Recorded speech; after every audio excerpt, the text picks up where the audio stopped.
Well, it seems like, I mean, with every show like this that's a remake or a reimagining or whatever it is, you kind of start with a blank slate in some ways, and you get to learn from what other things did previously, but it's a reimagining. It's something entirely new.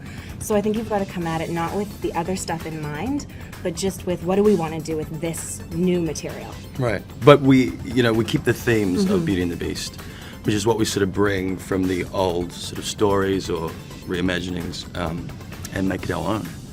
You know, it's one of the most important things to me, and I think we could get into like a massively long discussion about what strength is, but we won't.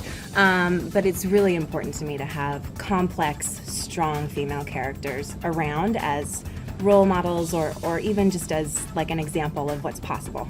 Absolutely. Yeah. She's almost alpha, and so is the Beast, so that creates this really great conflict between the That's two true. characters. I think we probably do more winks and nods to the Linda Hamilton, Ron Perlman series. I don't know when those will happen, but I don't know what they'll be, but I do think the girls and now Brian as well have been talking about doing that. I was right in there. I grew up watching it back home in New Zealand. So a lot of my friends, have watched the series, so they're like, dude, don't stuff this up. It was a great show. So, there's a little bit of pressure from back home.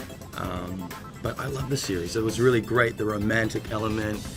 And it was probably the first time, an actor was covered in prosthetics like that and still could create this amazing performance.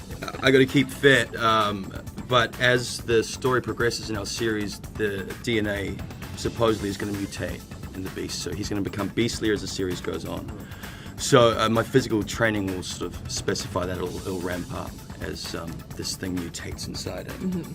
And we're going to start using wires and stuff like that, and sort of look at how high and how far the Beast can jump and what specific sort of animal DNA he has in them. So that will be an ongoing process. When you do a series, sorry, this is a really weird answer. When you do a series, it's like you play the same thing often over and over again because you have to draw storylines out over a certain period of time. The cool thing is we have Kelly and Brian, who are co-show running, and they ran Smallville for a long time. They ran Smallville for 3 years, but they were on Smallville from season 2 till season 10.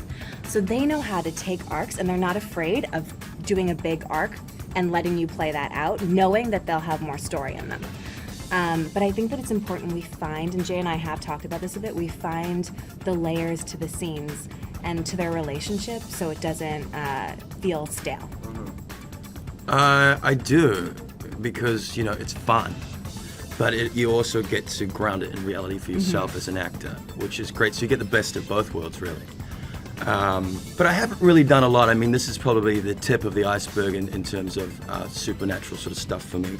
It doesn't really still feel that supernatural. It still feels very real and like this stuff could actually happen, with the Beast's backstory. So yeah, I just want to keep it grounded in reality for myself. Otherwise I'll go crazy. Yeah.